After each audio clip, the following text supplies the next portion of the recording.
Jinping ও ট্রাম্পের সঙ্গে বিবাদে ভেঙে পড়েছে মোদির কূটনীতি। বৈশ্বিক পরাশক্তি দেশগুলোর সঙ্গে সম্পর্ক জোরদারের বিষয়ে ভারতের প্রধানমন্ত্রী নরেন্দ্র মোদির উচ্চাকাঙ্ক্ষী উদ্যোগ বড় ধরনের ধাক্কা খেয়েছে। চীনের প্রেসিডেন্ট শি জিনপিং ও যুক্তরাষ্ট্রের প্রেসিডেন্ট ডোনাল্ড ট্রাম্পের সঙ্গে তার কূটনৈতিক তৎপরতা গিয়ে ঠেকেছে রাজনৈতিক বিব্রতকর পরিস্থিতিতে। এছাড়া নয়াদিল্লির বৈশ্বিক প্রভাবও নতুন করে প্রশ্নের মুখে পড়েছে। শনিবার ৯ আগস্ট এক প্রতিবেদনে এমন তথ্যই জানিয়েছে যুক্তরাষ্ট্রের প্রভাবশালী সংবাদ মাধ্যম দ্য নিউ ইয়র্ক টাইমস। শনিবার ৯ আগস্ট এক প্রতিবেদনে এমন তথ্যই জানিয়েছে যুক্তরাষ্ট্রের প্রভাবশালী সংবাদ মাধ্যম দ্য নিউ ইয়র্ক টাইমস। সংবাদ মাধ্যমটি বলছে ২০১৪ সালে নরেন্দ্র মোদি প্রথম বড় বাজি ধরেন বেইজিংয়ের উপর।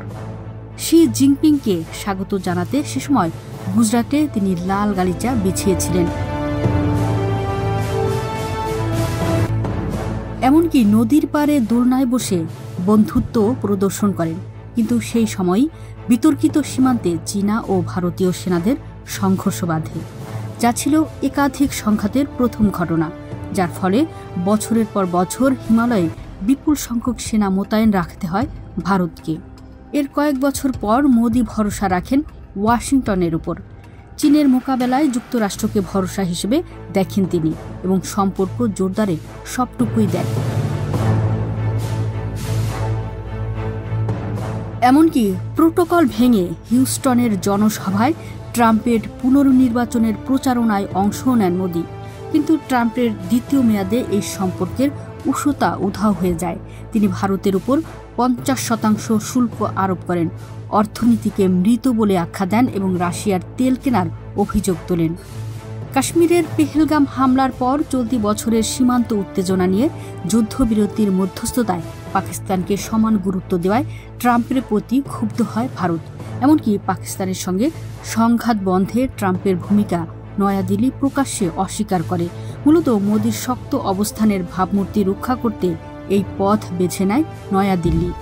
একই সঙ্গে মস্কোর সঙ্গে সম্পর্কও গভীর করতে চাইছে ভারত। প্রেসিডেন্ট ভ্লাদিমির পুতিনের সঙ্গে কথা বলে ভারত রাশিয়া বিশেষ ও প্রিভিলেজড কৌশলগত অংশীদারিত্ব পুনঃনিশ্চিত করেছেন মোদি এবং এ বছরেই তাকে ভারতে সফর করতে আমন্ত্রণ জানানোর প্রস্তুতি নিচ্ছেন। এই কূটনৈতিক ধাক্কা ভারতের কৌশলকে আবার কৌশলগত স্বায়ত্তশাসন এর পথে ঠেলে দিয়েছে, যেখানে গভীর জোটের বদলে পরস্পর বিরোধী সম্পর্কের সমন্বয়ে ভরসা রাখা হয়। সীমান্ত বিরোধ মীমাংসিত না হলেও বর্তমান বাস্তবতায় বেইজিংয়ের সঙ্গে যোগাযোগ পুনরায় শুরু করেছে মোদি সরকার। যদিও চীন চলতি বছরের মে মাসের সামরিক সংঘাতে পাকিস্তানকে সমর্থন দিয়েছিল, তবুও বিশেষজ্ঞদের সতর্কবার্তা, এই বার্তাগুলো ভারতের উচ্চাকাঙ্ক্ষায় আঘাত হেনেছে। ভারতের সাবেক রাষ্ট্রদূত নিরুপমা রাও বলেছেন, ট্রাম্পের শুল্ক আরোপ খুব গুরুত্বপূর্ণ একটি অংশীদারিত্বের কৌশলগত ভিত্তিকে নষ্ট করেছে। আর সাবেক উপদেষ্টা সঞ্জয়া বারু মনে করেন, ট্রাম্প ও মোদির ব্যক্তিগত স্টাইল দ্বিপাক্ষিক সম্পর্ককে দুই দেশের মধ্যে নয় বরং দুই নেতার ইগোর লড়াইয়ে পরিণত করেছে। আর সাবেক উপদেষ্টা সঞ্জয়া বারু মনে করেন, ট্রাম্প ও মোদির ব্যক্তিগত স্টাইল দ্বিপাক্ষিক সম্পর্ককে দুই দেশের মধ্যে নয় বরং দুই নেতার ইগোর লড়াইয়ে পরিণত করেছে। অন্যদিকে মোদি প্রকাশ্যে ওয়াশিংটনকে খুব বেশি সমালোচনা করেননি, বরং ট্রাম্পের আরোপ করার শুল্কের জবাবে কৃষক, জেলে ও দুগ্ধশিল্প রক্ষার কথা বলে মোদি তার অবস্থান ব্যাখ্যা করেছেন এবং জানিয়েছেন, রাজনৈতিকভাবে চড়া মূল্য দিতে হলেও তিনি প্রস্তুত।